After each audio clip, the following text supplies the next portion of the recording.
the Bible Pages. It was Sunday morning, and I began to worry about my friend Wendell Leroy Archer when he did not show up at E Block.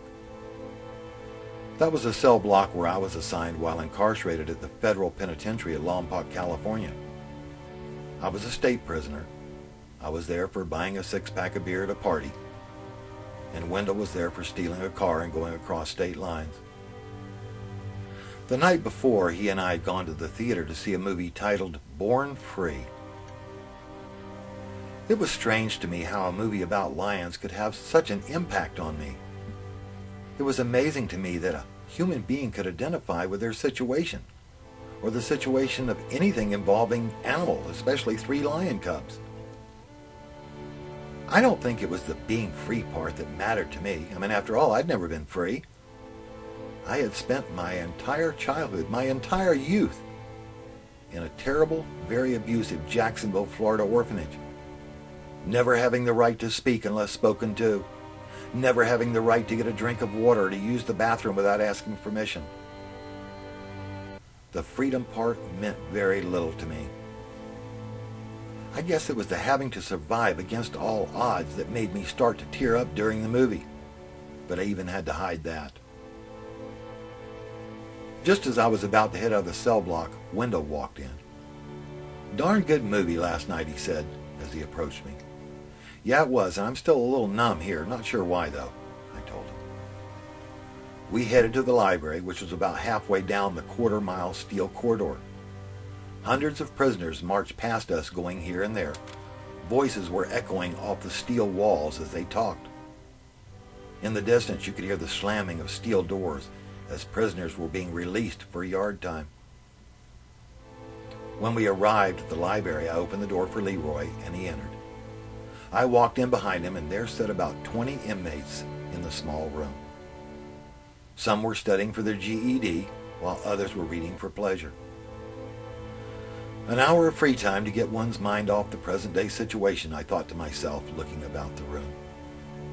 "What's your pleasure?" asked Leroy, as he pointed to a far wall that was full of books. "Not for me," I told him as I laughed. "Hell, I ain't read a book since the 6th grade. Just about then, the library door opened and Wendell's eyes got huge. I turned around and looked toward the door. Standing in the doorway were 3 Mexican gang members, and they were rough-looking characters, too. 3 or 4 men got up from their seats and moved against the wall over by the door, waiting for a chance to leave the room. The head gang member motioned his head, and the other 2 moved out of the doorway, clearing it. The 4 men walked rather quickly out the door and then began running down the corridor. "Is there a damn Bible in here?" asked the large Mexican inmate. No one said a word. The 3 of them walked over to the wall of books, and one of them began dumping books off of the shelf onto the floor. The commotion stopped when one of the men held up a Bible. The head Mexican guy, he grabbed the Bible and he sat down at the wooden table near the doorway. He reached in his shirt pocket and he took out what appeared to be a pouch of tobacco. He opened the Bible, and then he tore out a page.